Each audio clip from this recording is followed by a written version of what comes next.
لا حول ولا قوة إلا بالله العلي العظيم. أعوذ بالله من الشيطان الرجيم. بسم الله الرحمن الرحيم. الحمد لله الذي هدانا لهذا وما كنا لنهتدي لولا أن هدانا الله. لقد جاءت رسل ربنا بالحق والصلاة والسلام على سيد أصل ما في الوجود، سر الله في كل موجود، نقطة دائرة في الوجود، صاحب لواء الحمد والمقام المحمود، الخاتم لما سبق والفاتح لمن غلق، المعلم الحق بالحق، أبي القاسم محمد مصطفى محمد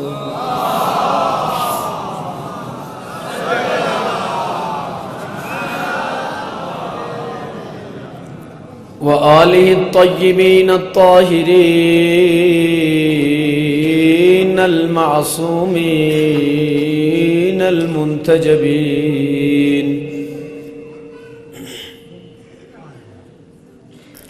أما بعد، قال رسولنا الكريم صلى الله عليه وآله وسلم: أحب الله من أحب حسينا. صلوات پر محمد وآل محمد.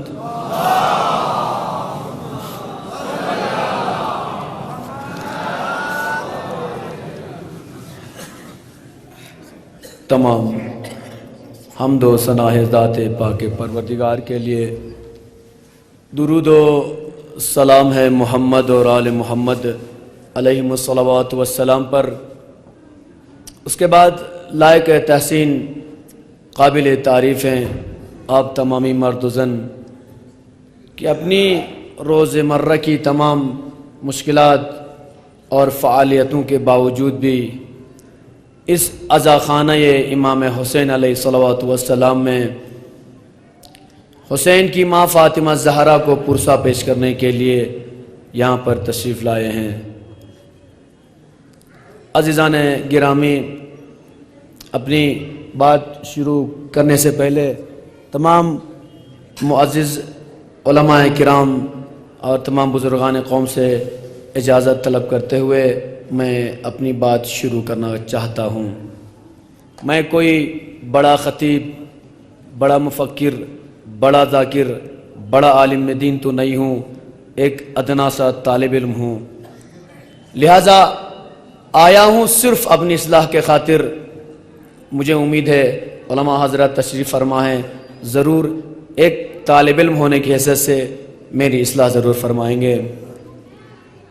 اس لیے عزیزان گرامی، جب دل میں حسینی جذبہ پیدا ہوتا ہے تو وہاں پر عمر تقاضا نہیں کرتی ہے. دل میں جب حسین کی محبت ہوتی ہے تو وہاں پر عمر دیکھی نہیں جاتی، کس سن کا ہے، کتنے سال کا ہے، کیا ایج ہے. اس لیے کہ ہم کربلا والے ہیں، ہم نے درس انقلاب لیا ہے تو کربلا سے لیا ہے. کربلا میں امام حسین بھی تھے، حبیب ابن مظاہر بھی تھے، اتنے بزرگ ضعیف صحابی بھی تھے، اور شش ماہ علی اصغر بھی تھے. تو ہم نے قربانی بزرگوں سے بھی سیکھی ہے، بچوں سے بھی قربانی دینا سیکھی ہے۔ تو لہٰذا عزیزان گرامی، میں انشاءاللہ اصلاح کا طلبگار ہوں۔ عزیزان گرامی، مدرسہ اثنا عشریہ کرگل کا بہت شکر گزار ہوں، اس حقیر چھوٹے طالب علم کو انہوں نے موقع عنایت فرمایا تاکہ ذاکرین امام حسین میں اپنا بھی نام لکھ سکوں۔ آپ بے فکر رہیے، جلدی جلدی میں اپنی بات کو تمام کر دوں گا، میں مجلس کو طولانی نہیں کروں گا، کوشش کروں گا قلیل وقت میں زیادہ باتیں آپ کے سامنے پیش کر کے آپ کی زحمت تمام کروں۔ جس حدیث کو میں نے اپنا سرنامہ ایک کلام قرار دیا ہے، اللہ کا حبیب ارشاد فرما رہا ہے، احب اللہ من احب حسین۔ پیغمبر اسلام فرماتے ہیں خداوند عالمین اس شخص کو پسند کرتا ہے، اس شخص کو پسند کرتا ہے جو حسین کو پسند کرتا ہے۔ احب اللہ، خداوند عالمین پسند کرتا ہے کس کو؟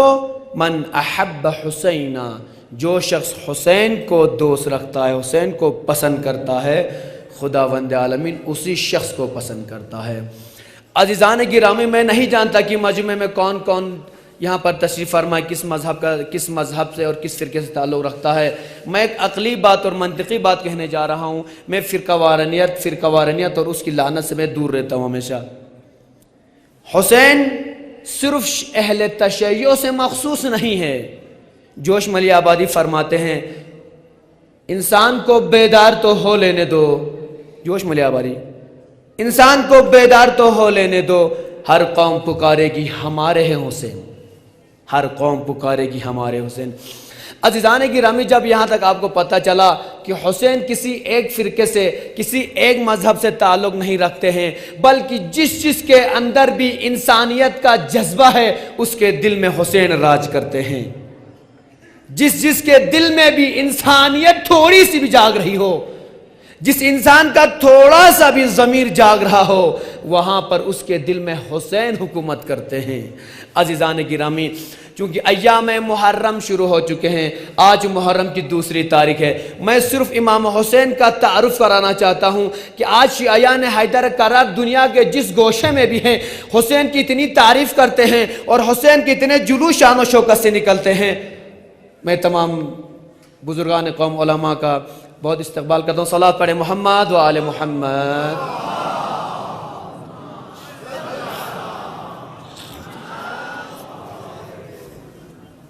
آخر یہ حسین ہے کون کی جس کی اتنی شان و شوکت سے عزاداری کی جاتی ہے؟ جب کبھی حسین کا چرچا ہوتا ہے، جہاں پر بھی حسین کا نام آتا ہے وہاں پر مذہب نہیں دیکھا جاتا۔ ہندو کو بھی آپ دیکھتے رہیے عزاداری حسین میں شامل ہوتے ہیں، اہل تسنن کو بھی دیکھیے عزاداری حسین میں شامل ہوتے ہیں۔ آپ ممبئی وغیرہ میں گئے ہوں گے، دیکھتے ہوں گے صرف وہاں پر صرف شیعوں کا جلوس نہیں نکلتا، بلکہ ہر وہ مسلمان جو کلمہ لا الہ الا اللہ پڑھتا ہے، محمد الرسول اللہ پڑھتا ہے، وہ حسین کے نام پر عاشور کے دن یا حسین کہتا ہوا باہر نکلتا ہے۔ کیوں عزیزان گرامی؟ اس لیے کہ میں نے پہلے کہا جس کے اندر بھی تھوڑی سی انسانیت ہوگی وہ جان لیتا ہے کہ حسین نواسہ رسول ہیں، وہ حسین جسے پیغمبر نے اپنی زبان چسا کر پالا ہے۔ صلوات پڑھنا محمد و آل محمد۔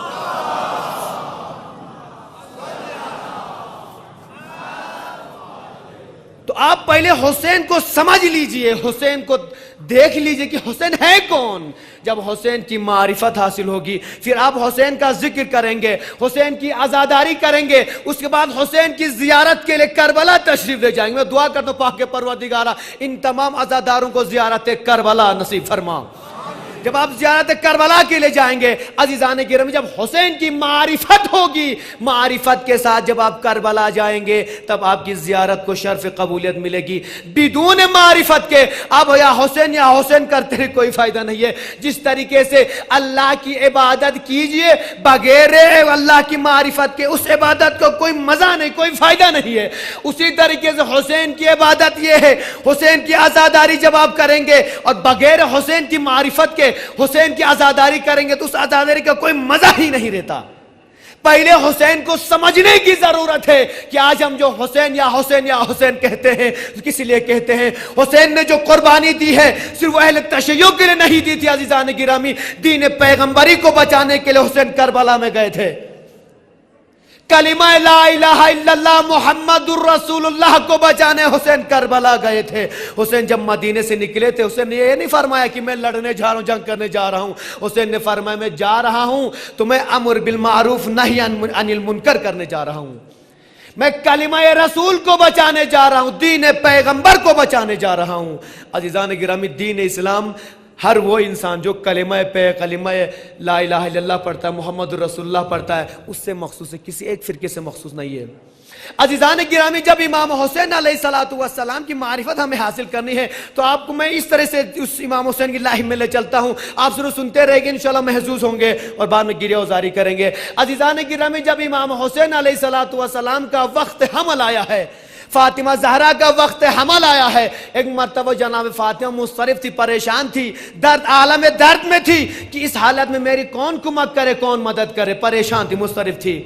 خداوند عالمین نے ایک حور کو، حوروں کی شہزادی حضرت لعبہ یا لعبہ حکم ہوا ان کو خداوند عالمین کی طرف سے، لعبہ جا کر فاطمہ زہرا کی نصرت کے لے جاؤ، فاطمہ زہرا کو ابھی وضع حمل ہونے والا، جا کے ان کی مدد کرو۔ عزیزان گرامی، پہلے آپ یہ سن لیجئے کہ لعبہ تھی کون؟ لعبہ وہ خاتون ہے، وہ جنت کی حور ہے جس کے اندر میں خداوند عالمین نے جس کی مدد اور جس کی خود خدمت کرنے کے پاک پروردگار نے 70,000 حوروں کو ان کی خدمت کے لیے رکھا ہے، 70,000 حوروں کو، اور صرف ایک قصر نہیں عزیزان گرامی، تاریخ میں لکھا ہے 70,000 قصر ایسے بنے ہوئے حضرت لعبہ کے لیے۔ اس شہزادی کو پاک پروردگار نے فاطمہ زہرا کی مدد کے لیے بھیجا ہے۔ جب لعبہ آئی ہے تو ایک مرتبہ فاطمہ زہرا کے گھر میں آئی، دق الباب کرتی، کہا کون؟ میں کہا لعبہ ہوں۔ کہا کیوں آئی ہو؟ کہا میں تمہاری مدد کے لیے آئی ہوں۔ عزیزان گرامی، فاطمہ کے گھر کی حالت آپ جانتے ہیں، گھر میں بچھانے کے لیے چٹائی، آج کی تو اس طرح قالین نہیں تھی بھائی، چٹائی بھی نہیں بچھانے کے لیے، صرف ایک چمڑے کا تھوڑا سا ایک ٹکڑا ہے۔ عزیزان گرامی، جناب لعبہ داخل ہوئی ہے، فاطمہ زہرا مضطرب تھی، پریشان تھی کہ میں اب اس شہزادی کو کہاں بٹھاؤں گی، لہٰذا ایک مرتبہ جیسے فاطمہ زہرا کے اس عالم کو پاک پروردگار نے دیکھا، پاک پروردگار نے جنت کے ایک حور کو حکم دیا، جا کر جنت سے ایک فرش فاطمہ زہرا کے گھر پر لے جا، فاطمہ مضطرب ہے۔ یہ جنت کی حور ایک فرش لے کر آئی ہے، جناب لعبہ اس میں تشریف فرما ہوتی ہیں۔ عزیزان گرامی، اب آج امام حسین کی ولادت ہے، جناب لعبہ جنت سے آئی ہے، حسین کو گود میں لینے کے داعیہ بن کر آئی ہے، حسین کی خادمہ بن کر آئی ہے، جو شہزادی بن کر جنت میں راج کرتی ہے، 70,000 حوروں پر راج کرتی ہے، آج حسین کی کنیز بن کر آئی ہے، حسین کی داعیہ بن کر آئی ہے۔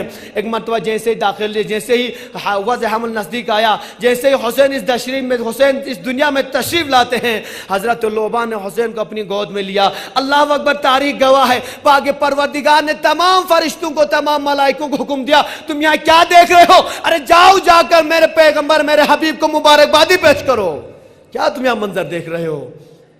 تمام فرشتے گروہ در گروہ پیغمبر کے گھر پر آئے ہیں۔ ایک مرتبہ عزیزان گرامی، پیغمبر فرماتے ہیں جب لعبہ اور تمام ملائکہ میرے پاس آئے ہیں اور جب واپس آسمان کی طرف چلے ہیں، ایک مرتبہ سماء سوم یا چاروں پر پہنچنے کے بعد جناب لعبہ فخر و مباحات کرتی ہوئی کہتی ہیں، تم تمام فرشتوں میں سے، تمام حوروں میں سے کوئی بھی میرے مقابل میں نہیں ہے، اس لیے کہ میں وہ کنیز ہوں جس کو اپنے ان ہاتھوں پر حسین کو لے کر آئی ہوں۔ ابھی تک میں نے حسین کو ان ہاتھوں میں لیا تھا، اس گود میں نے حسین کو بٹھایا ہے، مجھ جیسا کوئی نہیں۔ صلوات پڑھنا محمد و آل محمد۔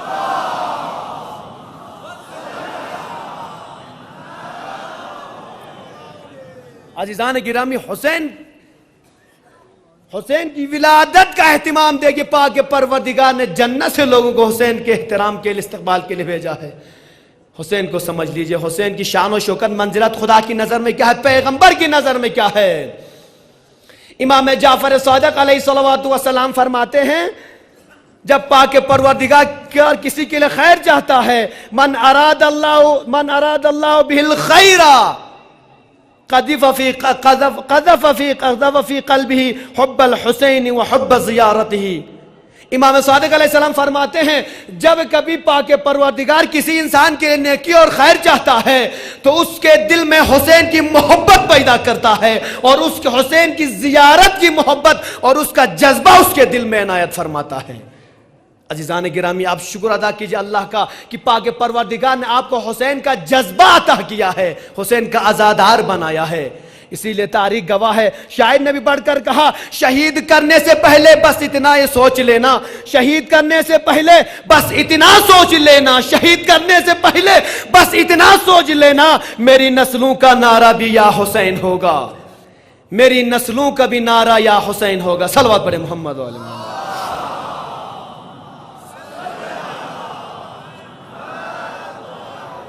عزیزان گرامی، امام حسین علیہ السلام کی جب ولادت ہوئی ہے، پیغمبر نے حسین کو ہمیشہ اپنی گود میں پالا ہے۔ اسی لیے پیغمبر جب کبھی حسین مضطرب ہوتے تھے، پیغمبر پریشان ہوتے تھے، حسین کو اپنی گود میں رکھ کر حسین نے اپنی زبان چسا چسا کر حسین کو پالا ہے۔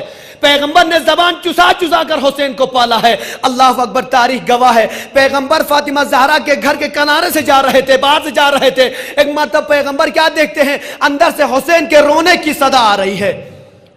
فاطمہ زہرا کے گھر کے اندر سے حسین کے رونے کی صدا آ رہی ہے۔ پیغمبر دھک الباب کر کے اندر تشریف فرما ہوتے ہیں، فاطمہ سے پوچھتے ہیں فاطمہ کیا بات ہے، حسین کیوں رو رہا ہے؟ کہ بابا حسین گریہ کر رہے، نہ جانے کیا بات ہے آج حسین گریہ کر رہے ہیں۔ ایک مرتبہ پیغمبر نے اپنے گود میں لیا، لینے کے بعد فاطمہ زہرا کی طرح مخاطب ہو کر فرماتے ہیں فاطمہ تمہیں پتہ ہے جب کبھی حسین گریہ کرتا ہے مجھے تکلیف ہوتی ہے۔ پیغمبر فرماتے ہیں جب حسین گریہ وہ زاری کرتے ہیں مجھے تکلیف ہوتی ہے، لہذا فاطمہ یاد رکھنا کبھی حسین کو نہ رلانا۔ عزیزان گرامی، تاریخ گواہ ہے، پیغمبر نے اپنی گود میں حسین کو پالا ہے، اور اسی لیے پیغمبر جب کبھی کوئی شخص مشتاق زیارت پیغمبر ہوتا تھا مدینے میں، امام حسین سے آ کر ملتا تھا، اور جب حسین کو دیکھتا تھا کردار میں پیغمبر لگتے ہیں، رفتار میں پیغمبر لگتے ہیں، گفتار میں پیغمبر لگتے ہیں، صورت شکل و صورت میں پیغمبر لگتے ہیں۔ شاعر بھی اسی لیے بڑھ کر کہتا ہے ارے کیوں نہ ہو حسین کو پیغمبر نے پالا ہے، اسی لیے پیغمبر نے فرمایا تھا اسلام کی بقا کا مقدر حسین ہے۔ کہاں ہے میرے دوستو؟ اسلام کی بقا کا مقدر حسین ہے، اسلام کی بقا کا مقدر حسین ہے۔ قد قامت الصلاۃ کا جوہر حسین ہے، اسلام کی بقا کا مقدر حسین ہے، قد قامت الصلاۃ کا جوہر حسین ہے، اور کوئی نہیں پیارا میرے نور عین سے، ارے میرا حسین مجھ سے ہے اور میں حسین سے، میرا حسین مجھ سے ہے اور میں حسین سے۔ اسی لیے پیغمبر نے نسبت جو دی ہے حسین کی اپنے سے دی ہے۔ پیغمبر نے حسین کی شان فرماتے حسین کی شان کو لوگوں کو سمجھاتے ہوئے فرمایا، حسین کی شان میں فرمایا حسین منی وانا من الحسین، حسین مجھ سے ہے اور میں حسین سے ہوں۔ عزیزان گرامی، پیغمبر نے جو نسبت دی ہے حسین سے، کیوں عزیزان گرامی پیغمبر سے نسبت کیوں دی ہے؟ اس لیے عزیزان گرامی پیغمبر جانتے ہیں یہی حسین ہوگا جو بقائے دین ہوگا، یہی حسین ہوگا جو بقائے لا الہ الا اللہ ہوگا، یہی حسین ہوگا جو اسلام کو باقی رکھنے والا ہوگا، یہی حسین ہوگا جو اپنی قربانی دے کر میرے دین کو بچائے گا، یہی حسین ہوگا جو اپنی بہنوں کا پردہ دے کر بھی اس شریعت اسلام کو بچائے گا۔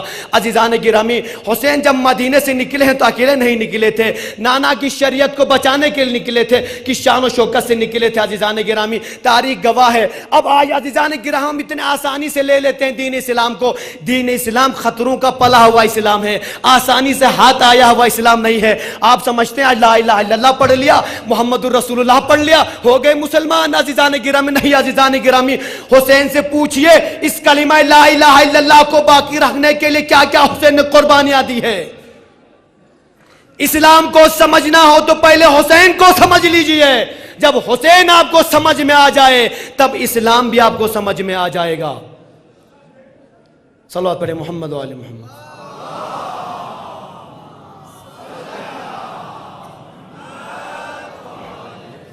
عزیزان گرامی، حسین کو پیغمبر جس طرح کے امام علی علیہ السلام کی خلافت کا پیغمبر نے بارہا کئی جگہوں پر اعلان فرمایا تھا، اسی طریقے سے پیغمبر نے امام حسین کا تعارف کرایا، انٹروڈکشن کرایا، تعارف کرایا ہے، ہر جگہ تعارف کرایا ہے، کئی جگہ تعارف کرایا ہے۔ علماء حضرات یہاں تشریف فرما مجھ سے بہتر علم رکھتے ہیں، بہتر جانتے ہیں، بعد میں اس بات کی تائید ضرور کریں گے۔ پیغمبر حسین کو اپنی گود میں لیے ہوئے ہیں۔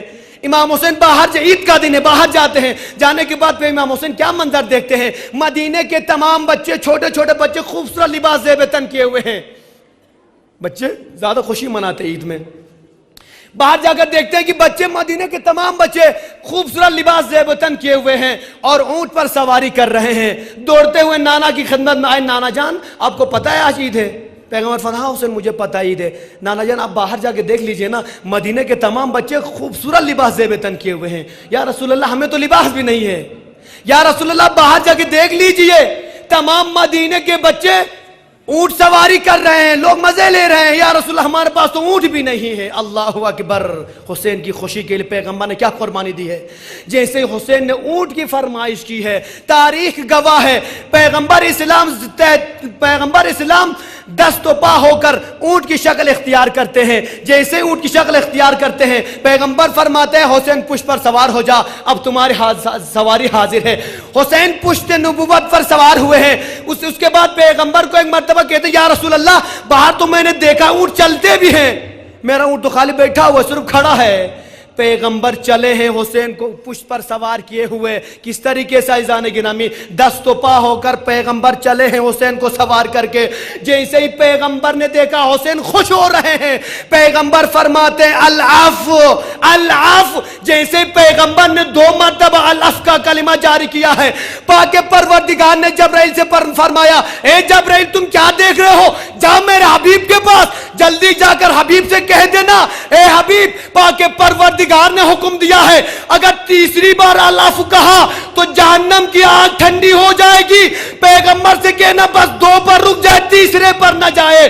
جناب جبرائیل دوڑتے ہوئے آئے ہیں، یا رسول اللہ دست ادب جوڑ کر کہتا ہوں پاک پروردگار کا فرمان ہے جہنم کی آگ ٹھنڈی ہوگی اگر تیسری بار العفو کہا۔ اب بات سمجھ میں آ گئی عزیزان گرامی، حسین کے صدقے میں، حسین کی خوشی کے لیے پیغمبر العفو کا ذکر کر رہے ہیں، اور اس العفو سے تمام عزاداران حسین کی شفاعت ہو گیا عزیزان گرامی، اسی لیے کہ تیسری مرتبہ کہتے تو جہنم کی آگ ہی ٹھنڈی ہو جاتی۔ پیغمبر نے 2 مرتبہ العفو کہا، اس کے بعد حسین سے فرمایا حسین اب خوش ہو گئے؟ کہا یا رسول اللہ میں تو بہت خوش ہو گیا ہوں، یا رسول اللہ میں بہت خوش ہو گیا ہوں۔ صلوات پڑھے محمد۔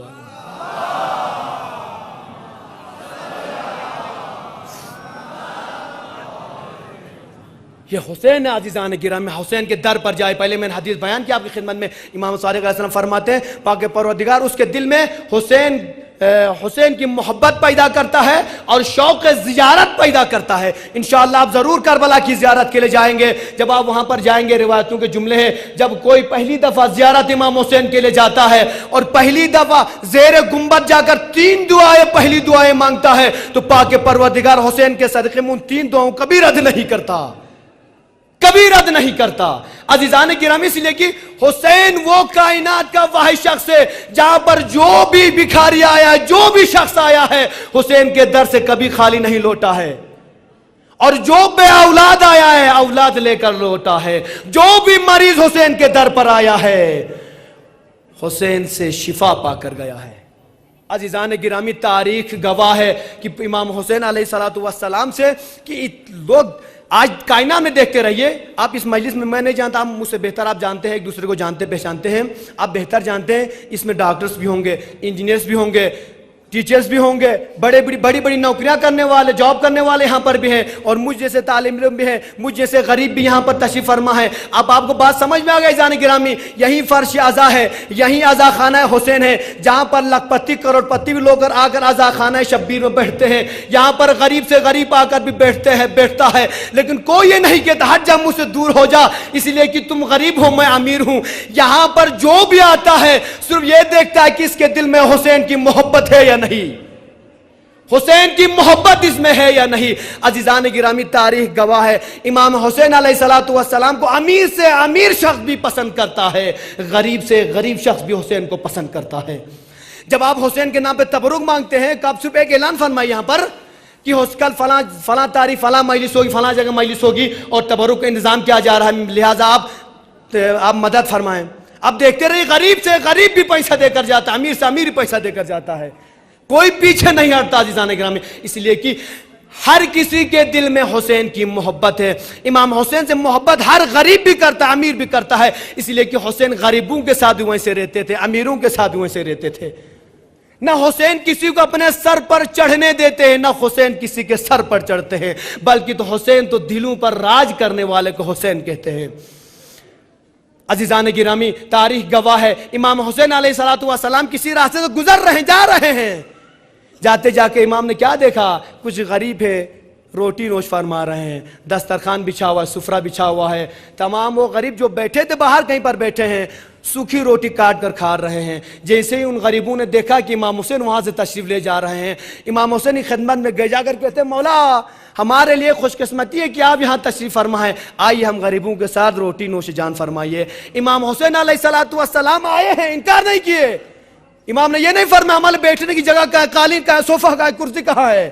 امام نے فرمایا آپ نے ہمیں دعوت دی، ہم ضرور قبول کریں گے۔ اس کے بعد امام علیہ السلام آتے ہیں، آنے کے بعد ان کے دسترخوان میں جو کچھ بھی تھا، سوکھی روٹی تھی، امام حسین علیہ السلام نوش جان فرماتے ہیں۔ کھانے کے بعد ایک مرتبہ امام فرماتے ہیں ان اللہ لا يحب المتکبرین، امام فرماتے ہیں ان اللہ لا يحب المتکبرین، خداوند عالمین متکبرین اور غرور کرنے والوں کو پسند نہیں کرتا۔ حسین نے دنیا کو پیغام دیا، دیکھو امیر ہوں گے اپنی جگہ پر، پیسہ ہوگا اپنی جگہ پر، مال و زر ہوگا اپنی جگہ پر، لیکن یہ غریب ہے تو خدا کا بندہ ضرور ہے، کلمہ لا الہ الا اللہ ضرور پڑھتا ہے، اللہ کی عبادت ضرور کرتا ہے، اللہ کا پسندیدہ بندہ ضرور ہے۔ اسی لیے امام نے فرمایا کسی کے پاس غرور نہیں ہونا چاہیے، کوئی غرور نہ کرے کہ میں بڑا ہوں یہ چھوٹا ہے۔ امام نے روٹی نوش فرمائی، اس کے بعد امام نے فرمایا دیکھو آپ لوگوں نے ہمیں دعوت دی، ہم نے قبول کی، اس کے بعد آپ لوگوں کا فرض بنتا ہے میں آپ لوگوں کو دعوت دیتا ہوں، آپ حسین کے غریب کھانے چلیے، ضرور تو ہماری طرف سے ایک دعوت میں شرکت کیجئے۔ یہ تمام جتنے بھی غریب تھے روٹی کھانے کے بعد حسین کے ساتھ چلے ہیں، جانے کے بعد حسین کے گھر پہ تشریف فرما ہوتے ہیں۔ جیسے ہی حسین گھر میں پہنچتے ہیں، اپنے غلاموں سے فرماتے ہیں گھر پہ جو کچھ بھی کھانے کے لیے رکھا ہے لے کر آؤ، ان غریبوں کے لیے لاؤ، ان مومنین کے لیے لاؤ، ان مومنین کے لیے دسترخوان بچھا دو، ان کے لیے حاضر کر دو۔ عزیزان گرم، یہی وجہ ہے کہ ہر کائنات کا فرد حسین سے محبت کرتا ہے۔ حسین تیرے لیے خلد کی فضا ہوگی، حسین تیرے لیے خلد کی فضا ہوگی، تیرے عدو کے لیے منزل قضا ہوگی۔ شاعر کیا فرماتا ہے؟ حسین تیرے لیے خلد کی فضا ہوگی، تیرے عدو کے لیے منزل قضا ہوگی، کرے یزید کا بیٹا خود یزید پر لعنت، اور اس سے بڑھ کر شکست یزید کیا ہوگی؟ کرے یزید کا بیٹا خود یزید پر لعنت، اس سے بڑھ کر اور شکست یزید کیا ہوگی۔ یزید یہ چاہتا تھا کسی طریقے سے میں حسین کو اپنی بیعت پر آمادہ کروں اور حسین سے بیعت لوں تاکہ میں دنیا پر راج کر سکوں، لیکن عزیزان گرامی تاریخ گواہ ہے حسین کے شہادت کے بعد جب یزید کا بیٹا جوان ہوا ہے، یزید نے اپنے بیٹے سے خواہش کی ہے بیٹا تم آج کے بعد یہ کرسی سنبھالو، اس میں تمہارا حق ہے۔ ایک مرتبہ یزید کا بیٹا اپنے بابا سے کہتا ہے بابا مجھے اس کرسی سے تو حسین پیغمبر کے نواسے حسین کے خون کی بو آ رہی ہے، حسین کے خون کی بو آ رہی، میں اس کرسی کو سنبھال نہیں سکتا۔ یہ آپ کے لیے مبارک ہو بابا، اس کرسی کے لیے تم نے حسین کا خون بہایا ہے، اس کرسی کے لیے، مجھے ایسی کرسی کی ضرورت نہیں ہے۔ عزیزان گرامی آج اسی لیے دیکھیے حق و باطل جہاں پر ہوگا، جہاں پر حق کی بات چلے گی وہاں پر حسین حسین ہوگا، جہاں پر باطل کی بات ہوگی وہاں پر یزیدی سر ضرور اٹھائیں گے، لیکن فوراً ہی آپ دیکھیں گے کہ ایسے غائب ہو جائیں گے۔ پھر جس طریقے سے وہ یزید 14 سال سے غائب ہو گئے آج تک نظر ہی نہیں آ رہا ہے، اسی طرح کی اس دنیا میں بھی آج یزیدی غائب ہو جائیں گے۔ عزیزان گرامی میں کیا بیان کر سکتا ہوں؟ ارے امام حسین علیہ السلام نے دنیا کو درس انقلاب دیا تو کس طریقے سے دیا ہے؟ امام حسین علیہ السلام نے کربلا کے میدان میں ظہرین کی نماز کو با جماعت پڑھ کر حسین نے دنیا والوں کو پیغام دیا، اے دنیا والوں سن لینا، حسین یہاں جنگ کرنے نہیں آیا ہے، حسین یہاں نماز کو بچانے آیا ہے، حسین یہاں شریعت پیغمبر کو بچانے آیا ہے، حسین یہاں کلمہ لا الہ الا اللہ کو بچانے آیا ہے۔ یہ حسین کی قربانی ہے۔ اب عزیزان گرامی ہم اور آپ حسین کے عزادار ہیں، حسین کے محب ہیں۔ اب مجھے یہ بات تو سمجھ میں نہیں آتی، میں جہاں جہاں مجلس پڑھتا ہوں یہ فقرہ ضرور کہتا ہوں دوستوں سے، اس لیے کہ مجھے پتا ہے کہ حسین کا چاہنے والا کبھی دوسرے راستے کی طرف نہیں جا سکتا۔ مجھے پتا ہے حسین نے نماز کو بچانے کے لیے کربلا کے میدان میں قربانی دی ہے۔ اب حسین کا عزادار ہو، اگر حسین کا حقیقی عزادار ہے تو وہ بے نمازی نہیں ہو سکتا ہے۔ حسین کا اگر حقیقی عزادار ہے تو جہاں جہاں پر حق کی بات چلے گی وہاں پر حسین کا سچا عزادار خاموش نہیں رہ سکتا۔ جہاں جہاں پر بھی کوئی ظالم ظلم کرے گا وہاں پر حسین کا سچا عزادار خاموش نہیں رہ سکتا۔ اگر حسین کا سچا عزادار ہے، جہاں جہاں پر امر بالمعروف نہی عن المنکر کی ضرورت پڑے گی وہاں پر حسین کا سچا عزادار خاموش نہیں رہ سکتا۔ اب عزیزان گرامی آپ کو بات سمجھ میں آ گئی، جہاں جہاں پر باطل سر اٹھائے گا وہاں پر حسینی جذبہ لیے ہوئے لوگ آگے آئیں گے۔ جس طریقے سے آپ نے دیکھا ہے، جس طریقے سے امریکہ و اسرائیل دشمن اسلام بن کر سر اٹھایا ہے، انقلاب اسلامی ایران نے آگے آ کر ان کو اس طریقے سے دبا دیا ہے، دوبارہ خود آ کر کہنے لگے ہم سے معاہدہ کیجئے، ہم سے باتیں کیجئے، ہم سے معاہدہ کیجئے۔ صلوات پڑھنا محمد و آل محمد۔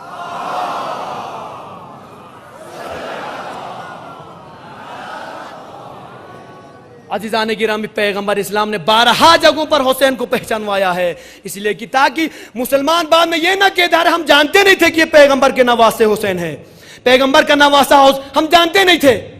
اسی بات کو ختم کرنے کے لیے پیغمبر نے 12 فرمایا ایھا الناس ھذا حسین فاعرفوہ، اے لوگوں پہچانو۔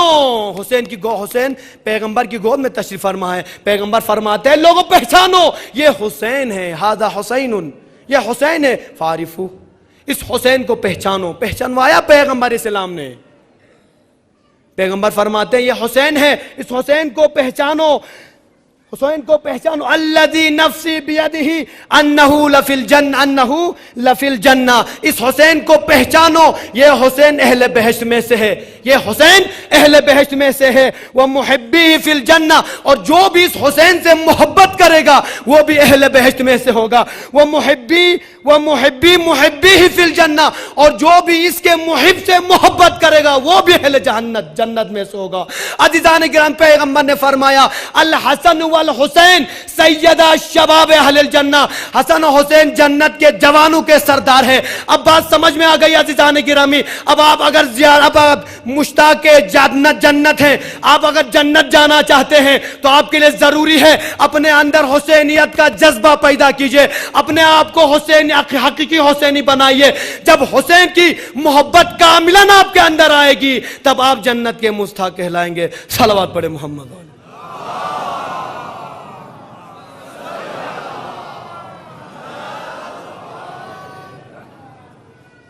آج دنیا تاریخ لکھتی ہے، اسلام کی تاریخ لکھتی ہے، لیکن اس دنیا یہ بھول جاتی ہے کہ تاریخ اسلام کو باقی رکھنے والے کا نام حسین ہے، تاریخ اسلام کا نام باقی رکھنے والے کا نام حسین ہے۔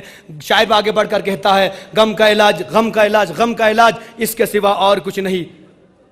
حسین کی عزاداری ہو رہی ہے، حسین کے فضائل بیان ہو رہے ہیں، لہٰذا آپ شان و شوکت سے سنیے۔ غم کا علاج اس کے سوا اور کچھ نہیں، خاک شفا ہے میری دوا اور کچھ نہیں۔ غم کا علاج اس کے سوا اور کچھ نہیں، خاک شفا ہے میری دوا اور کچھ نہیں۔ مال خدیجہ ضرب علی، مال خدیجہ ضرب علی سجدہ حسین، 3 چیزیں، مال خدیجہ ضرب علی سجدہ حسین۔ اسلام میں بس اس کے سوا اور کچھ نہیں۔ اسلام کو باقی رکھا ہے تو مال خدیجہ نے باقی رکھا ہے، علی کی ضربت نے اسلام کو باقی رکھا ہے، حسین کے سجدے نے باقی رکھا ہے۔ مال خدیجہ ضرب علی سجدہ حسین، اسلام میں بس اس کے سوا اور کچھ نہیں۔ اس نے کہا کہ دین کی تاریخ پوری لکھ، اس نے کہا کہ دین کی تاریخ پوری لکھ، میں نے فقط حسین لکھا اور کچھ نہیں۔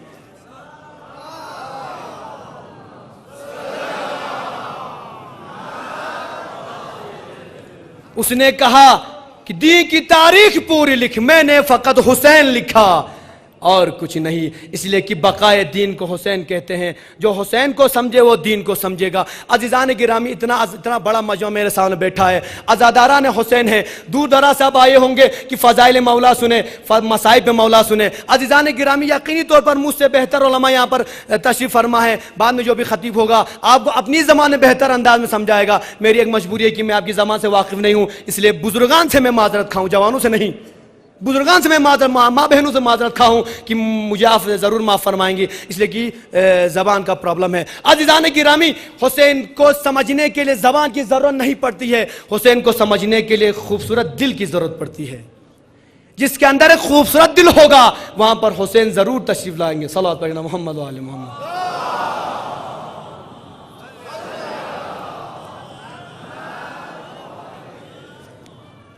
بس عزیزان گرامی، دامن وقت میں گنجائش اتنی نہیں ہے کہ میں زیادہ بیان کروں، لہٰذا میں تقریر کو سمیٹتے ہوئے امام حسین کا آخری تعارف کراتا ہوں کہ آپ حسین کو سمجھ لیجئے۔ جب حسین کو سمجھیں گے تو اسلام کو سمجھیں گے، جب اسلام کو سمجھیں گے، جب حسین کو سمجھیں گے، تب آپ کو سمجھ میں آ جائے گا حق کس طرف ہے، باطل کس طرف ہے، ہمیں کس راستے سے جانا ہے، کس راستے سے نہیں جانا ہے۔ احمد کے نواسے سے جسے پیار نہیں ہے، آخری شعر آپ کے صاحب کی زحمت تمام، احمد کے نواسے سے جسے پیار نہیں ہے، احمد کے نواسے سے جسے پیار نہیں ہے، احمد کی شفاعت کا وہ حقدار نہیں ہے۔ جاگ کے سنیے عزیزان گرامی، احمد کے نواسے سے جسے پیار نہیں ہے، احمد کی شفاعت کا وہ حقدار نہیں ہے، احمد کی شفاعت کا وہ حقدار نہیں ہے، احمد کی شفاعت کا وہ حقدار نہیں ہے۔ جو پاک ہیں، جو پاک ہیں، جو پاک ہیں وہ آ جائیں عزا خانہ شہ میں، جو پاک ہیں وہ آ جائیں عزا خانہ شہ میں۔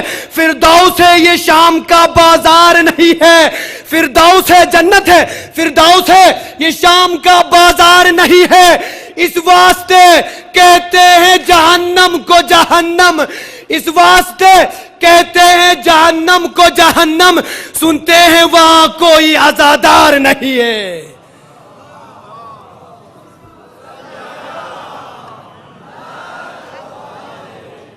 سنتے ہیں وہاں کوئی عزادار نہیں ہے۔ اس لیے عزیزان گرامی، پہلے میں نے حدیث بیان کری، پیغمبر نے فرمایا کوئی حسین کا محب جہنم میں جا ہی نہیں سکتا۔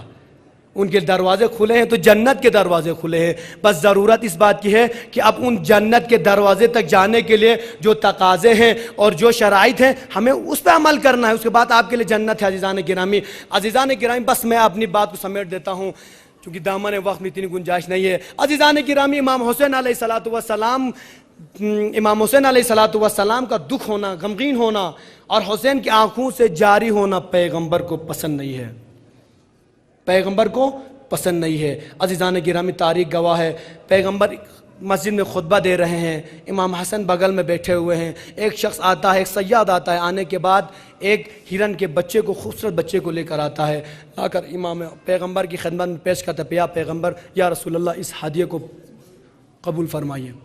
پیغمبر نے اس ہدیے کو لیا ہے، لینے کے بعد امام حسن کا بچپن آیا، امام حسن فرماتے ہیں یا رسول اللہ، دادا جان یہ ہمیں عطا کر، ہمیں دے دیجئے۔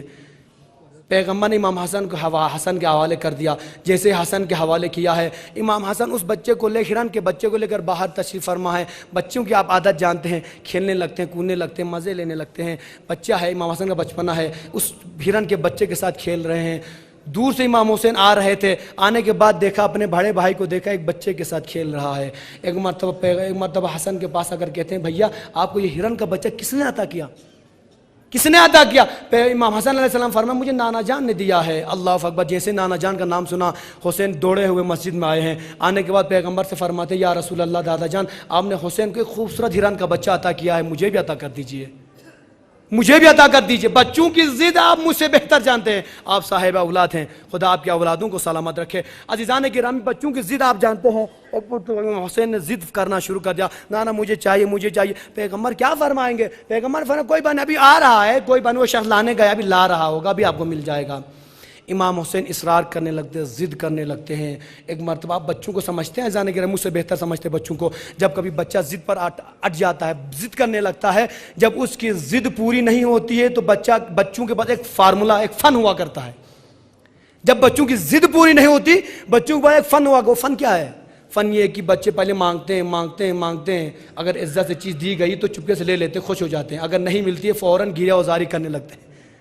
فوراً رونے لگتے ہیں، بابا ہمیں دے دیجئے، بابا دے دیجئے، رونے لگ گئے۔ ماں باپ مجبور ہو گئے، مجبور ہو کر انہیں جو چیز چاہیے انہیں عطا کر دیتے ہیں۔ عزیزان گرامی، امام حسین ضد پر آئے ہیں، ایک مرتبہ ضد پر کہا کر کہتے ہیں یا رسول اللہ مجھے نانا مجھے ابھی چاہیے، ابھی کیا ابھی چاہیے۔ پیغمبر نے دیکھا حسین کی آواز بدل رہی ہے۔ اب تک جو حسین اصرار کرتے ہوئے مانگ رہے تھے، اب پیغمبر دیکھ رہے ہیں حسین کے رونے کی آواز ٹائپ آ گئی، حسین کی آواز بدل گئی ہے، رونے کی آواز آ گئی۔ پیغمبر نے دیکھا کہ حسین اب گریہ کریں گے، حسین کی آنکھوں سے آنسو بہے گا۔ پاک پروردگار توسل فرماتے، پاک پروردگار حسین گریہ کرنے جا رہا ہے، کچھ مدد کر۔ ایک مرتبہ پاک پروردگار نے جناب جبرائیل سے فرمایا، اے جبرائیل جا فلاں مقام پر جا، وہاں پر ایک صیاد ہوگا، وہاں پر ایک ہرن ہوگی، اس ہرن اور اس کے بچے کو لے جا، جلدی سے اس کے پیچھے ایک بھیڑیا لگا دے تاکہ السلام علیکم تاکہ وہ بھیڑیا اس بچے کو پیغمبر کی خدمت میں پہنچا دے۔ اے جبرائیل تجھے نہیں معلوم اگر یہ بچہ دیر سے پہنچا تو حسین کی آنکھوں سے آنسو گریں گے۔ خدا کو قبول نہیں کہ حسین کی آنکھوں سے آنسو گرے۔ جناب جبریل آئے ہیں اس ہرن کے پاس آئے، آنے کے بعد اس کے پیچھے ایک بھیڑیا لگا دیا ہے۔ ایک مرتبہ پیغمبر مسجد میں تشریف فرما ہے کہ اتنا دیکھا ایک شور ہو رہا ہے، کیا ہوا پوچھنے لگے، پتہ چلا کہ ایک ہرن ایک بچے کو لے کر آئی ہے۔ پیغمبر سے بے زبانی میں وہ حیوان کہتا ہے یا رسول اللہ میں 2 بچے رکھتی تھی، ایک بچے کو ایک سیال لا کر آپ کو ہدیہ دے چکا ہے، ابھی میں اپنی جگہ پر تھی، پاک پروردگار نے مجھ پر الہام کیا ہے، جبرائیل کو نازل کیا ہے کہ جاؤ کہ حسین گریہ کرنے والا ہے، قبل از کہ حسین کی آنکھوں سے آنسو ٹپکے جا کر اس ہدیے کو حسین تک پہنچا دو۔ یا رسول اللہ یہ ہدیہ حاضر ہے۔ عزیزان گرامی بات آپ کو سمجھ میں آئی ہوگی کہ حسین کا رونا خدا کو بھی پسند نہیں ہے، حسین کا رونا پیغمبر کو بھی پسند نہیں ہے۔ پیغمبر کسی جگہ سے جا رہے ہیں، ایک مرتبہ دیکھتے ہیں ایک معلم درس دے رہا ہے، درس پڑھا رہے ہیں، پڑھاتے ایک مرتبہ پیغمبر کیا دیکھتے ہیں کہ اس اسکول مدرسے کے اندر سے ایک بچے کے رونے کی آواز آ رہی ہے، رونے کی گریہ ازاری کی آواز آ رہی ہے۔ آپ جانتے ہیں جو ٹیچرز ہوں بہتر جانتے ہیں، بچے کبھی کبھی ہوم ورک نہ کرنے پر مار کھاتے ہیں یا رو جاتے ہیں یا ڈانٹنے پہ رو دیتے ہیں، رونے کسی بچے کے رونے کی صدا آ رہی ہے۔ پیغمبر اپنے اصحاب سے فرماتے ہیں، آپ ذرا ٹھہر جائیے میں استاد سے مل کر آتا ہوں۔ پیغمبر اس اسکول مکتب کے اندر گئے ہیں، جانے کے بعد ایک مرتبہ معلم سے پوچھتے ہیں، اے معلم یہ بچے کیوں رو رہا ہے، کیوں رو رہا ہے؟ کہ یا رسول اللہ فلاں فلاں کام نے کیا اس لیے رو رہا ہے۔ پیغمبر فرماتے ہیں اے معلم اس بچے کے رونے کی آواز میرے حسین سے ملتی جلتی ہے، لہٰذا حسین کا رونا مجھے پسند نہیں ہے، اس لیے کام کرنا آج کے بعد اس بچے کو کبھی نہ رلانا۔ اللہ اکبر، یہ حسین ہے، حسین کو پیغمبر نے رونے نہیں دیا ہے۔ لیکن عزیزان گرامی پیغمبر جب تک زندہ رہے حسین کو ہمیشہ خوش رکھے ہیں، ہمیشہ حسین پیغمبر کے ساتھ خوش رہے ہیں، لیکن پیغمبر کے بعد حسین کے اوپر اور آل حسین کے اوپر جو مصیبت اور آلام کے مصائب ٹوٹے ہیں اسے دنیا جانتی ہے، دنیا سے اگنور کر رہی ہے، دنیا سے الزام پہ الزام تراشی کر رہی، الزام پہ الزام لگا رہی ہے، تانا دے رہی ہے کہ فلاں نے قتل کیا، فلاں نے قتل کیا۔ ہم تو یہ کہتے ہیں اگر جس نے بھی قتل نہیں کیا ہے آئیے عزاخانہ شہ میں آ جائیے، یا حسین کرتے گریہ زاری کیجئے، یا حسین کرتے ہوئے ماتم کیجئے، سینہ پیٹیے، ہم سمجھ لیں گے کہ آپ کا حسین کے قتل سے کوئی ربط نہیں تھا، لینا دینا نہیں تھا، لیکن آپ جب کبھی جہاں پر حسین کا نام بلند ہوتا ہے وہاں سے آپ بھاگتے ہیں، ہم سمجھ لیں گے کہ دال میں کچھ کالا ہے۔ میں نے پہلے کہہ دیا کہ حسین کسی ایک فرقے سے تعلق نہیں رکھتے ہیں، حسین ہر کسی کے دل پر راج کرتے ہیں۔ عزیزان گرامی آج محرم کی 2 تاریخ آئی، مجھے جو حکم دیا ادارے کی طرف سے حکم دیا گیا ہے وہ جناب صغرا کے مصائب پڑھنے کے لیے کہا گیا ہے۔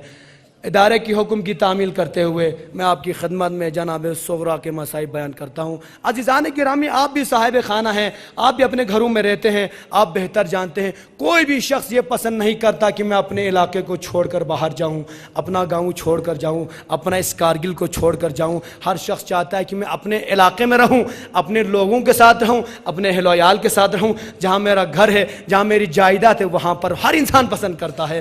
لیکن آج کیا وجہ ہے کہ امام حسین کا گھر بھی وہیں ہے، امام حسین کی جائیداد بھی وہیں ہے، پیغمبر کی قبر بھی وہیں مدینے میں ہے، فاطمہ زہرا کی قبر بھی مدینے میں موجود ہے، ماں فاطمہ زہرا کی قبر موجود ہے، امام حسن کی قبر موجود ہے، بال بچے مدینے میں موجود ہیں، لیکن آج حسین مدینہ چھوڑنے پر آمادہ ہے۔ کیا وجہ ہے عزیزان گرامی؟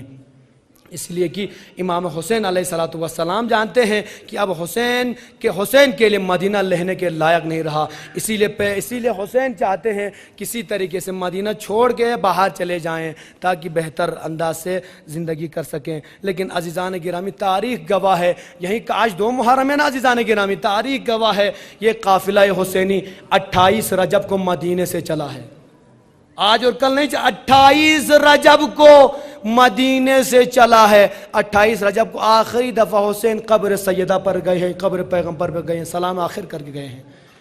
یہ قافلہ چلا ہے، چلنے کے بعد 2 محرم، آج 2 محرم ہے، 2 محرم کو یہ کاروان حسینی آج وارد کربلا ہوا ہے۔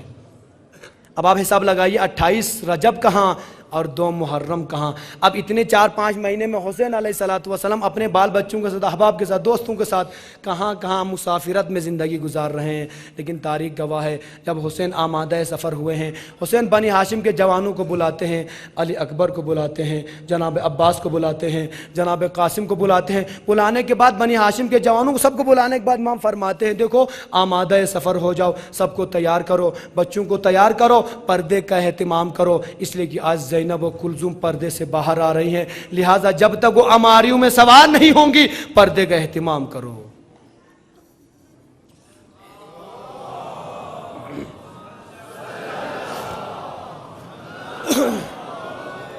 عزیزان گرامی امام حسین علیہ الصلوۃ والسلام نے پردے کا اہتمام کرایا ہے، عباس گئے ہیں، علی اکبر گئے ہیں، کس طریقے سے پردہ کیا ہے عزیزان گرامی، 2 طرف سے تنابیں بچھائی ہیں، بچھانے کے بعد کہتے ہیں لوگوں دور ہو جاؤ، آج حسین کی بہن زینب باہر آ رہی ہے، لوگوں دور ہو جاؤ، آج حسین کی بہن کلثوم باہر آ رہی ہیں، آج حسین کی بہنیں باہر آ رہی ہیں، آج حسین کی مخدورات باہر آ رہی ہیں۔ اللہ اکبر، کتنا اہتمام تھا پردے کا۔ ایک مرتبہ جیسے ہی حسین کے بچے آمادہ سفر ہوئے ہیں، بچوں کو تیار کیا گیا، زاد راہ تیار کیا گیا ہے۔ تاریخ کہتی ہے، روایت اعظم میں یہ روایت ملتی ہے کہ وہاں پہ لکھا ہے کہ امام حسین علیہ الصلوۃ والسلام نے اس راز کو جناب صغرا سے چھپا کے رکھا تھا کہ حسین مدینہ چھوڑ کر جا رہے ہیں۔ جیسے سب تیار ہو گئے، بچے تیار ہو گئے، محملیں تیار ہو گئی، ایک مرتبہ خواتین تیار ہو گئی، بچے تیار ہو گئے، زادرہ تیار کیا گیا۔ ایک مرتبہ جناب صغرا پوچھتی ہیں کیا بات ہے، یہ سب کہاں جا رہے ہیں، کیا تیاری چل رہی ہے؟ کسی نے کہا حسین مدینہ چھوڑ کر جا رہے ہیں، حسین مدینہ چھوڑ کر جا رہے ہیں۔ جناب صغرا پریشان ہوئی، آ کر حسین کی خدمت میں آتی ہیں، آ کر کہتی بابا جان میں نے سنا ہے آپ تشریف لے جا رہے ہیں، بابا میں نے سنا ہے آپ یہاں سے چلے جا رہے ہیں، بابا میں نے سنا ہے آپ بچوں کو اپنے ساتھ لے کر جا رہے ہیں، مدینہ چھوڑ رہے ہیں۔ ایک مرتبہ حسین نے فرمایا ہاں صغرا میں مدینہ چھوڑ کر جا رہا ہوں، اب یہ مدینہ حسین کے رہنے کے لیے لائق نہیں رہا۔ اللہ اکبر، ایک مرتبہ بیٹی ہے، چھوٹی معصوم بچی ہے، اس کے دل سے پوچھے کس تڑپ سے روئی ہوگی، کہا بابا مجھے بھی ساتھ لے چلیں گے نا، بابا مجھے بھی ساتھ لے چلیں گے نا، بابا علی اصغر بھی جا رہا ہے ساتھ میں، بابا سکینہ بھی جا رہی ہے، کہاں بیٹا سب جا رہے ہیں، بابا میں بھی ساتھ چلوں گی بابا۔ پہلے میں نے کہہ دیا کہ بچے جب ضد پہ اٹل جاتے ہیں تو بچوں کی جب تک ضد پوری نہیں ہوتی وہ خاموش نہیں ہوتے۔ ایک مرتبہ امام حسین نے فرمایا بیٹی تم نہیں جا سکتی بیٹی، جناب تاریخ کہتی ہے جناب صغرا کی طبیعت خراب ہے۔ اللہ اکبر، میں نے ربط مصائب کر دیا عزیزان گرامی، آپ ہیں عزاداران مظلوم کا آپ بہتر جانتے ہیں، ربط مصائب کے بعد آپ کا موڈ ہی چینج ہو جائے۔ اب تک جو فضائل حسین سن رہے تھے، یہ تو حسین کی عزاداروں کی شان ہوتی ہے، اب تک جو کھلے ہوئے چہرے تھے، اس کے بعد جب حسین کے مصائب ہوتے ہیں تو یا حسین کی صدائیں بلند ہوتی ہیں۔ عزاداران مظلوم کربلا، ایک مرتبہ امام حسین علیہ الصلوۃ والسلام نے صغرا کو سمجھانے کی کوشش کی بیٹا تمہیں میں نہیں لے جا سکتا۔ ایک مرتبہ جناب صغرا کا بچپن ضد کرتی ہوئی کہتی بابا میں ساتھ میں چلوں گی، بابا میں ساتھ میں چلوں گی۔ امام نے فرمایا تم ساتھ نہیں جا سکتی۔ ایک مرتبہ جیسے ہی فرمایا کہا بابا میں ساتھ چلوں گی، بابا یاد رکھے گا آپ کو لگتا ہے میں بیمار ہوں، بابا میں بیمار نہیں ہوں، میں ٹھیک ہوں، میں سفر میں کبھی تکلیف نہیں دوں گی۔ اللہ اکبر، ایک مرتبہ امام حسین علیہ السلام نے صغرا کو سمجھانے کی کوشش کی بیٹا تم نہیں جا سکتی، تم مریض ہو۔ ایک مرتبہ صغرا نے ضد کرنا شروع کر دیا، حسین نے سمجھاتے ہوئے فرمایا صغرا یہ مصیبتوں کا سفر ہے، یہاں پر مصیبتیں جھیلنی پڑیں گی۔ سغرا تم مریض ہو، میں تمہیں کہاں لے کر جاؤں؟ میں تمہیں نانی ام سلمہ کے حوالے کرتا ہوں۔ بیٹا تم نانی کے پاس رہنا، شاید تب تک میں واپس آ جاؤں، یا میں تمہارے بھائی علی اکبر کو تمہارے لیے بھیج دیتا ہوں۔ ایک مرتبہ جناب سغرا فرماتی بابا میں اکیلے یہاں مر جاؤں گی بابا، میں آپ کے بغیر یہاں رہ نہیں سکتی بابا، میں خانوادے کے بغیر رہ نہیں سکتی بابا، بابا کسی طریقے سے مجھے لے چلیے نا بابا۔ حسین سے اجازت نہیں ملی، جناب سغرا زینب کے پاس آئی ہے، دامن تھام کر کہتی ہے اے پھوپھی اماں، آپ بچوں کے درد کو سمجھتی ہے، پھوپھی اماں میرے بابا سے کہہ دیجئے ذرا مجھے ساتھ لے کر چلے۔ زینب نے کہا باما، زینب نے کہا سغرا بھائی راضی نہیں، میں تمہیں کیسے اجازت دے سکتی؟ تاریخ گواہ ہے جناب سغرا نے ایک ایک حسینی قافلے کے فرد کو ودا کیا ہے، آخر میں جا کر حسین سے خواہش کرتی ہے بھائی حسین مولا بابا اگر آپ مجھے نہیں لے جا رہے ہیں تو ایک مرتبہ میرے چھوٹے بھائی کو ایک بار میری گود میں دے دیجئے، میں اصغر کو اچھے سے دیکھ لیتی ہوں۔ حسین نے اصغر کو حوالے کیا، سغرا نے گود سے لگایا، ماتھے کو چوما، کہے اصغر میں تمہاری بہن ہوں اصغر، مجھے ساتھ لے چلو اصغر، یا تم میرے پاس رہو اصغر، تمہیں دیکھ کے میں جی لوں گی اصغر۔ ایک مرتبہ تاریخ گواہ ہے اصغر نے بہن کی گود نہیں چھوڑی، حسین جا کر اصغر کے کان میں کچھ کہتے ہیں، شاید یہی کہا ہوگا اے علی اصغر آج تم بہن کے پاس رہو گے تو کربلا کے میدان میں روز عاشور ہرملہ کا تیر کون کھائے گا؟ ارے ہرملہ کا تیر کون کھائے گا؟ ایک مرتبہ جناب علی اصغر حسین کی گود میں آئے ہیں، جناب سغرا آخری خواہش کرتی ہے اے بھیا علی اکبر، ارے آپ جوان ہو گئے تھے، میں نے آپ کے لیے کیا کیا خواب سجا کے رکھا تھا، اے بھیا تم سفر پر جا رہے ہو، اگر مجھے نہیں لے جاؤ گے بھیا جب کبھی شادی کرنا اس بہن کو فراموش نہ کرنا، بھیا جب شادی ہوگی مدینے میں مجھے لینے آنا۔ اللہ اکبر، یہی سغرا ہے لٹا ہوا قافلہ جب دوبارہ مدینہ پہنچا ہے، جناب سغرا باہر آ کر ایک ایک سے پوچھتی ہے میرے بابا کہاں ہے، میرے بھیا علی اکبر کا، میرے بھیا اصغر کہاں ہے، اے پھوپھی اماں میرے بابا میرے بھیا مجھے لینے کیوں نہیں آئے، اماں میں نے کیسے زندگی کی، اماں میں تنہائیوں میں رہی، میں مصیبتوں میں رہی۔ اللہ لعنت اللہ علی القوم الظالمین وسيعلم الذين ظلموا أي منقلب ينقلبون